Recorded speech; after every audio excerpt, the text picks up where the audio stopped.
My name is Eunice de la Torre, and I am in the communication department here at Arlington Row. I'm Mary Metz. I work in our brokerage department. I'm an associate broker. So we're here today to talk about our mental health and mental health awareness for the month of May. And we just want to talk to you a little bit about mental health, how to take care of yourself, how to take care of the others around you, and basically just bring awareness to this topic. So we probably both look like we have it all together, right? But there are times that I open my email and I see all of them load in and I want to cry. So we just want to bring a little bit of awareness to the anxiety and those feelings of dreading opening your email aren't just things that come with having a mental issue. They're things that we all deal with every day and things that we can all work towards making better. So even as easy as talking to one of your coworkers that you enjoy and trust and unloading on them, or talking to a therapist, or anything else that you need to do to unload in your life. 18% of the US population has some type of anxiety in their life. It's not something that may be always present in our life, but something that we should be able to recognize and have tools to help ease the pains of anxiety, like wanting to cry when you open your email. You shouldn't have to do that. So having tools to be able to see the stressors in your life and be able to take care of those are a wonderful thing to employ if you're having a great time and loving life, or if you're having a not so good time. These things can really help in all of your situations, not even just work, even though they do help in your productivity and creativity and retention and all of those things. We care more about if you're happy after you leave the office. Absolutely. And it is important to remember that with 18% of the population dealing with anxiety, and that's not even talking about depression as well, it is normal to feel these things, because I do feel like, and it does seem to be commonplace, that it's not always accepted or commonplace to talk about these emotions, but to recognize that one could have anxiety or are dealing with anxiety at this point in time. It is important to normalize these feelings and behaviors, because, back then it used to be much harder to talk about anxiety and struggling and dealing with these things. So if you feel like you have anxiety or depression and you're thinking, oh, what's wrong with me, whatever, well, it's not that uncommon to be feeling that way at all. It's actually very common to be feeling that way, whether it's chronic or over a short period of your life. Exactly. It's very common, and stressors can lead into it. It can be something that you deal with every day in your life, or it can be something you deal with only on a situational type basis.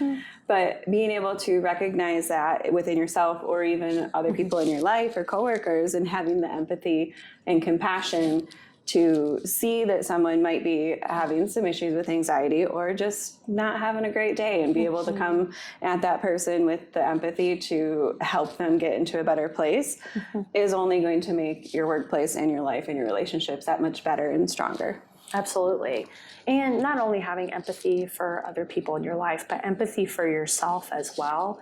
Give to others, give to yourself the same empathy that you would give to other people if you know that they're having a rough day. 100%. We live in such a go, go, go society now, especially we all work from home a lot, and it's always accessible to answer that one last email or to knock that one last thing off your to-do list. Sometimes it's best to just shut your computer and take some time to yourself. I know I struggle with, when I'm not productive, it doesn't feel good. It doesn't feel like I'm taking care of myself. But sometimes taking that minute to relax and to do nothing and to check in with yourself and give yourself empathy to be allowed to do that and create a safe space for yourself and others, that you don't have to be productive 100% of the time to be living a good, healthy life. Exactly. I totally agree. So obviously, we're not mental health professionals, so don't take it all from us. If you are needing help, seek help from a mental health professional, your doctor, and figure out if you need to take further steps. But we just wanted to try to take some of the stigma away from taking care of your mental wellness as a negative thing. We should take care of our mental wellness just as much as we take care of our bodies. They're just as important in our lives and how we live. you know, when you go see one of your best friends and you get to talk to them and you get to unload all of those things that you've had bottled up and you don't even know that you needed to talk about those things. Therapy is a wonderful way to be able to do that without any of the guilt of, oh my gosh, I just saw my best friend I haven't seen in years and I didn't even ask how their day was because you had pent up things to talk about. There's so many tools out there that we have access to that you can use on a as needed basis or in a regimented healthcare plan as well. But yeah, therapy is something that, you know, is very important. It is very helpful to a lot of people. There is no shame in going to therapy.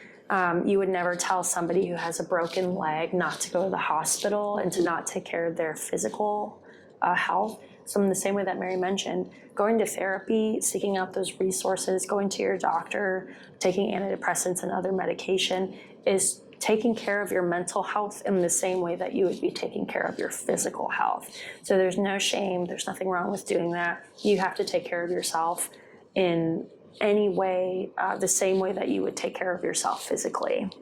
Fully agree with that.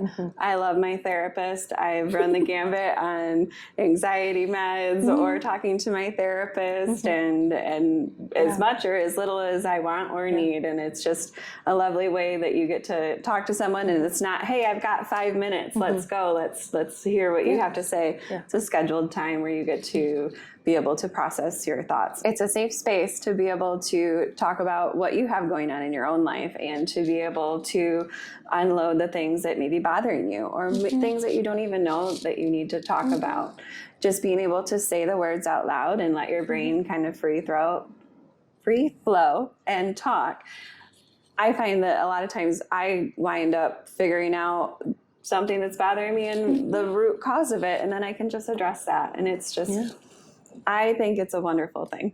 I agree. I've been going to therapy for 4 years now, and the impact that it's had on my life as an individual, how I navigate my relationships, how I navigate my workplace even, and how to deal with my stressors, it has made a huge impact on me being a better person and not being so reactive and just figuring out why I am the way that I am. And I personally feel that I almost do like cover more ground in understanding myself when I'm good, actually, than when I am going through something. But even having that therapy when I am going through something has been so beneficial because I have an outsider to listen to me and to talk to me about all these things that are going on. So I feel like I'm a better person because I've been going to therapy for all of this time. Agreed. And you brought up how dealing with your stressors, that's such a big thing. We all handle stress differently. We all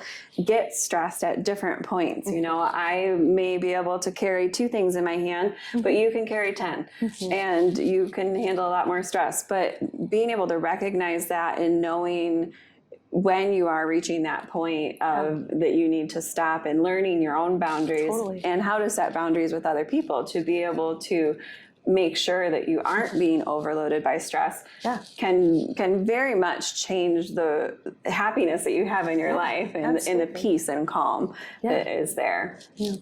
And also, like you said, you do some of your most work on your mental wellness when you're not when you're feeling great and everything's going well because you have those tools now to be able to look introspectively and to figure out more things about yourself and how your brain works. You know, we've had our brains for our whole lives, but we spend our whole lives trying to figure them out.